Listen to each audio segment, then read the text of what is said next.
Warren Buffett has never built a company from scratch in his life.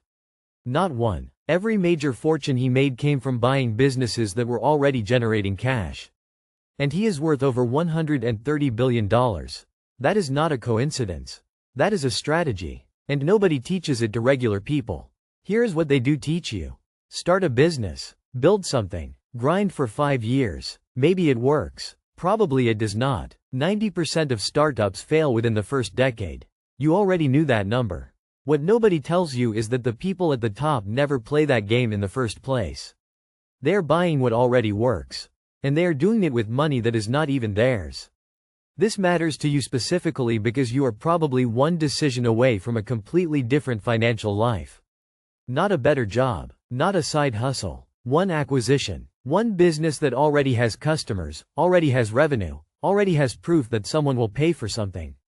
That is the asset. And it is sitting on the market right now, priced lower than you think. Here is the first thing nobody explains. When a self-made millionaire buys a business, they are not paying for hope. They are paying for proof. A business that has been running for 5 years and generating $300,000 a year in profit is not just a company. It is a documented, auditable, legally transferable income stream. You can verify it. You can model it. You can borrow against it. A startup idea is none of those things. Take Codie Sanchez. She runs a company called Contrarian Thinking. She has talked publicly about buying what she calls boring businesses. Laundromats, car washes, small manufacturing companies. Not because they are exciting. Because they are proven. One of her first acquisitions was a small newsletter business. She paid for subscribers who were already there, already paying, already trained to open emails. She did not have to convince anyone that the concept worked. The numbers already showed it worked. That is the game. Buy proof, not potential. But here is where it gets more interesting. The people doing this are almost never using their own money to do it. This is the part the financial media absolutely will not explain to you, because it makes the system look exactly as tilted as it actually is. When you buy an existing business, you can often use what is called seller financing. The person selling the business agrees to let you pay them back over time, using the profits of the business itself. So the business pays for itself. You put in little to nothing up front. The seller gets a steady income stream instead of a lump sum. You get an asset generating cash from day one. Both sides win. There is also something called an SBA loan, which is a government-backed loan specifically designed for buying small businesses. Rates are low, terms are long, and the bar to qualify is lower than most people assume, especially if the business you are buying already has a clean financial history. If this surprised you, subscribe right now. We cover the financial strategies that actually move the needle for regular people, the stuff financial media ignores because it does not benefit the institutions paying for ads. Now here is the layer underneath all of this that reframes everything. Why does the self-made millionaire specifically want a business that is already profitable, even if it is boring, even if it is a car wash or a pool cleaning company or a tiny regional accounting firm?